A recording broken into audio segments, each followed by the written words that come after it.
एक समय की बात है। एक गांव में एक कुत्ता रहता था। वह कुत्ता बहुत लालची था। वह कुत्ता गांव में घूम घूम कर खाने की तलाश करता था।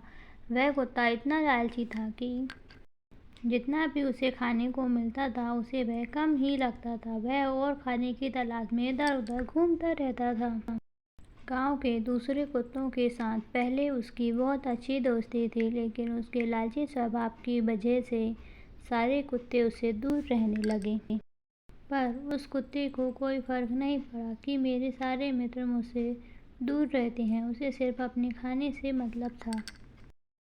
गांव के कुछ लोग आते जाते उस कुत्ते को कुछ न कुछ खाने का दे ही देते थे और उसे वह कुत्ता अकेले ही खा लेता था। कुत्ते के लालची स्वभाव के कारण उसे मिला हुआ खाना वह अकेले ही खाता था, किसी और को नहीं देता था। एक बार उस कुत्ते को एक हड्डी मिल गई। वह उस हड्डी को देखकर बहुत खुश हुआ और उसने सोचा कि इस हड्डी का आनंद तो अकेला ही लूंगा। यह सोचकर कुत्ता उस हड्डी को मुंह में दबाकर जंगल की ओर जाने लगा और मन ही मन बहुत खुश हुआ। गांव से जंगल के बीच एक नदी मिली। जब वह कुत्ता नदी पर बने पुल से नदी पार कर रहा था तो उसने नदी में ठहरे हुए पानी खुद की परछाई दिखी। तब उसने सोचा कि पानी में कोई दूसरा कुत्ता है जिसके पास एक हड्डी है।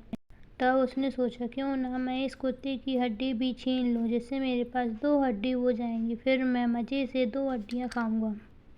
ऐसा सोचकर जब वह नदी में दिख रहे कुत्ते पर भौंकने के लिए मुंह खोला तो उसकी हड्डी नदी में जा गिरी। जैसे ही हड्डी नदी में गिरी तब कुत्ते को होश आया कि अरे मैंने यह क्या कर दिया, और उसे अपनी गलती पर पछतावा हुआ। इस कहानी से हमें सीख मिलती है कि लालच बुरी बला है। हमें कभी भी लालच नहीं करना चाहिए। लालच करने से हमारा ही नुकसान होता है। धन्यवाद।